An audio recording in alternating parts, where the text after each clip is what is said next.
मैं हूं दिल इम्तियाज़ और आप देख रहे हैं तख्ती ऑनलाइन।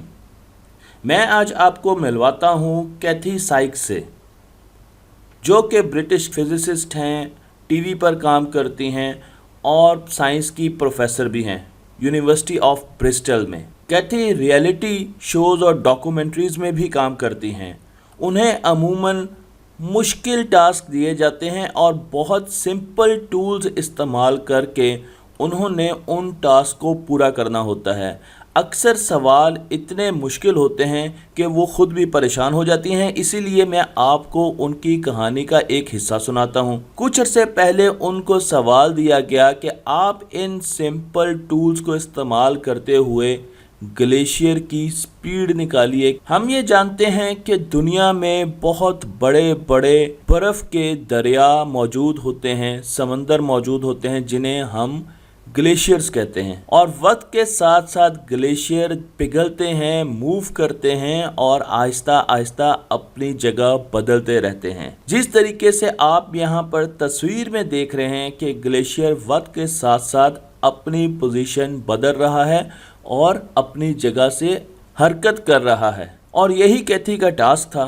उन्होंने एक ग्लेशियर जो कि न्यूजीलैंड में है उसकी मूवमेंट को ट्रैक करना था। वो न्यूजीलैंड पहुंची, उनके साथ उनकी टीम भी थी और उन्होंने फ्रांस जोसेफ ग्लेशियर को देखा। उन्होंने कुछ दिन इसको स्टडी किया, एक्सप्लोर किया और फिर उन्होंने एक ऐसी स्ट्रेटजी बनाई जो सिंपल डिवाइस इस्तेमाल कर कर वो ग्लेशियर की मूवमेंट को मेजर कर सकती थी।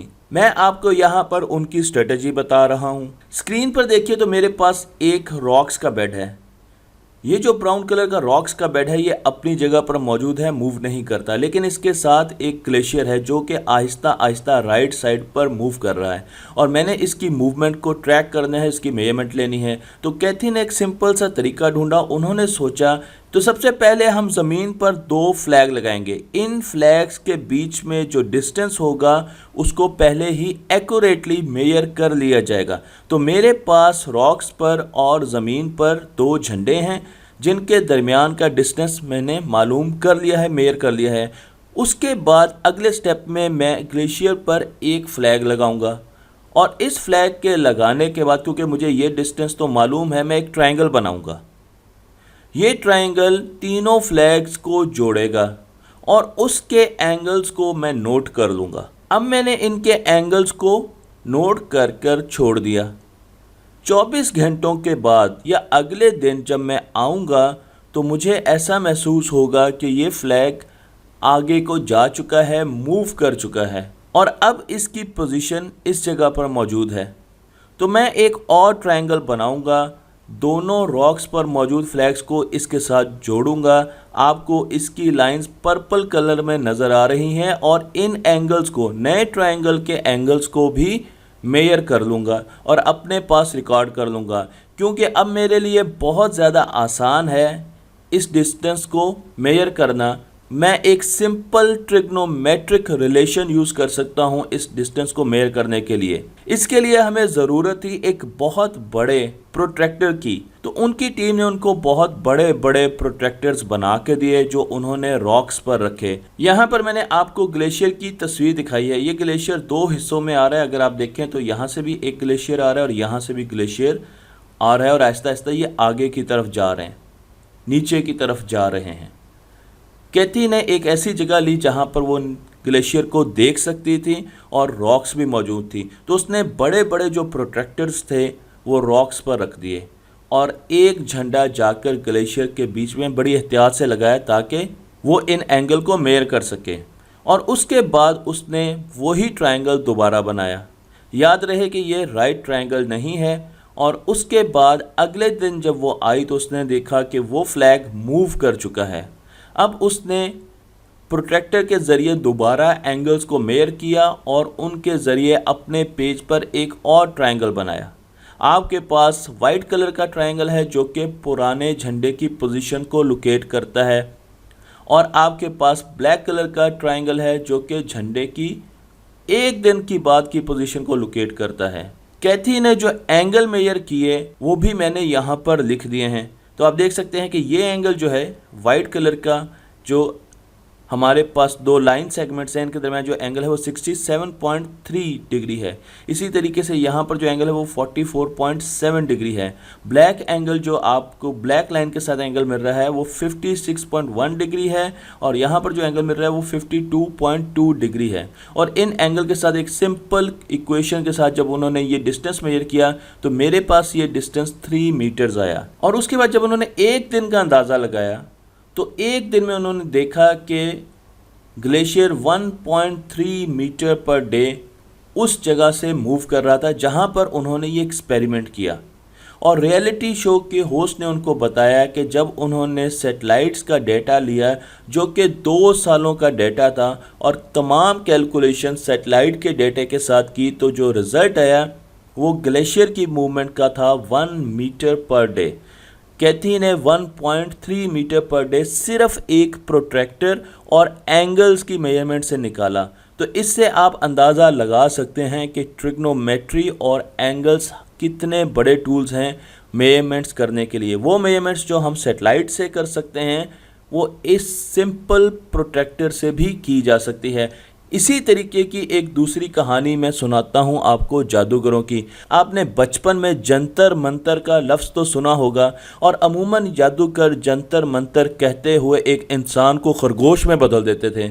मुझे इस नाम से बहुत डर लगता था, लेकिन कुछ अरसे पहले इस वीडियो को बनाने के लिए जब मैंने इस लफ्ज़ पर सर्च की तो मुझे अंदाज़ा हुआ कि हिंदुस्तान के एक शहर जयपुर में जंतर मंतर के नाम से एक ऑब्जर्वेटरी 1734 में बनाई गई, और इस किस्म की ऑब्जर्वेटरीज बहुत और जगह पर भी हिंदुस्तान में मौजूद हैं। यहाँ पर कदीम एंशियंट साइंटिस्ट मैथमेटिक्स को, ट्रिग्नोमेट्री को इस्तेमाल करते हुए हमारी कायनात को स्टडी करते थे।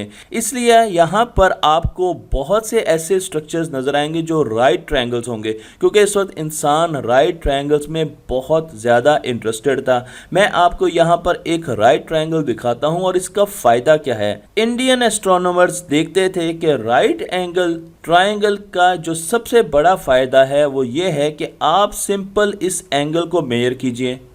ये एंगल हाइपोटेन्यूस बेस के साथ बना रहा है। अगर ये एंगल 30 डिग्री का है तो साइन का फंक्शन आपको ये बताता है कि हाइपोटेन्यूस की लेंथ दुगनी होगी, डबल होगी उसके परपेंडिकुलर या उसकी हाइट से। हमें राइट एंगल ट्रायंगल्स के साइन, कोसाइन और टेंजेंट के रिलेशंस मालूम है।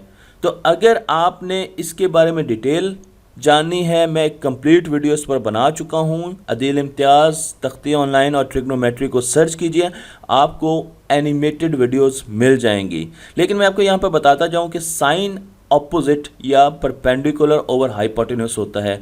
तो जैसे जैसे हाइपोटेन्यूस और परपेंडिकुलर चेंज होगा सर्कल में, आप देखेंगे आपके पास एक साइन वेव जनरेट होती जाएगी। यहाँ पर मैंने आपको देखा ये हमारे पास हाइपोटेन्यूस है जो कि एक सर्कल का रेडियस भी है, और अगर मैं इसको यहाँ पर इस पॉइंट को घुमाना शुरू कर दूँ तो आपके पास ये वैल्यू भी चेंज होगी, परपेंडिकुलर भी चेंज होगा या हाइट भी चेंज होगी, और आपके पास हाइट भी चेंज होगा। उसी तरीके से इनके रेशियो को अगर मैं मैप करूँ तो मेरे पास एक साइनोसॉइडल वेव आएगी जो कि साइन वेव होगी। तो साइन वेव हमें बहुत ज़्यादा मदद करती है, क्योंकि अगर मेरे पास ये एंगल मौजूद है तो मैं साइन थीटा निकाल सकता हूँ, और जब मैं साइन थीटा निकाल सकता हूँ तो मैं हाइपोटेन्यूस और परपेंडिकुलर के बीच में रिलेशन भी निकाल सकता हूँ, रेशो भी निकाल सकता हूँ। मैं इसकी एग्जांपल आपको जंतर मंतर ऑब्जर्वेटरी में जो मेजरमेंट्स की गई थी उनके लिहाज से देता हूँ। जब भी दिन में चांद निकलता है तो एक वक्त ऐसा आता है कि चांद और सूरज एक लाइन में आ जाते हैं। ये वो वक्त था जब Indian scientist Jantar Mantar lab में हाइट पर जाकर खड़े हो जाते थे और वो एंगल्स को मेजर करते थे। हमें पता है कि चांद इस वक्त इस मीनार के बिल्कुल ऊपर है, इसलिए ये एंगल राइट एंगल ट्रायंगल है, 90 का जाविया है। और इसी तरीके से हम जब चांद को सूरज से मिलाएं और सूरज को दोबारा इस चबुर्जी या मीनार से मिला दें तो हमारे पास एक राइट ट्रायंगल बन जाएगा।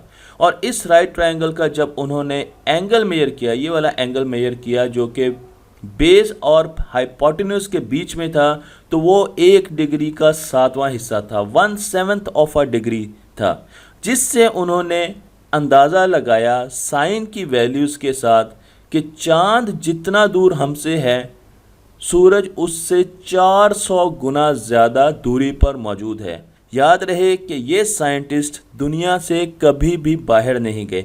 उन्होंने दुनिया पर रहकर ये एस्टिमेशन हमें दी और इस एस्टिमेशन की वजह थी ट्रिग्नोमेट्री। आज हम जब इस चीज़ को टेस्ट करते हैं तो हम देखते हैं, आप सिंपल कैलकुलेशन कर सकते हैं कि सूरज हमसे 150 मिलियन किलोमीटर्स दूर है, जबकि चाँद हमसे 363,000 किलोमीटर्स दूर है, जिनके दरमियान रेशो 400 की बनती है। तो आपने देखा कि हमने ट्रिग्नोमेट्री के साथ वो मसलों का हल निकाला जो आज हम सैटेलाइट का इस्तेमाल करते हुए सॉल्व कर रहे हैं। तो मुझे उम्मीद है कि आपको मेरी ये सिंपल सी वीडियो पसंद आई होगी और आपको अंदाज़ा होगा कि ट्रिग्नोमेट्री में कितनी ज़्यादा पावर है और एंगल मेजरमेंट क्यों ज़रूरी है। ट्रिग्नोमेट्री के बारे में आने वाले दिनों में बहुत और वीडियोस आएंगी। तो अगर आपको मेरी ये वीडियो पसंद आई है तो मेरे चैनल को लाइक कीजिए, शेयर कीजिए, दूसरों तक पहुँचाइए। और एक काम और करना है, और वो ये कि पाकिस्तान के डैम फंड को पैसे देने हैं, क्योंकि हम कायनात में भी वहाँ पर ज़िंदगी तलाश करते हैं जहाँ पर पानी है। अगर पाकिस्तान में पानी ना रहा तो ज़िंदगी पाकिस्तान में नहीं रहेगी। अगर आपको मेरी ये वीडियो पसंद आई है तो मेरे चैनल को ज़रूर सब्सक्राइब कीजिएगा और लेटेस्ट वीडियो से अपडेट रहने के लिए साथ ही बेल आइकन पर क्लिक कीजिएगा।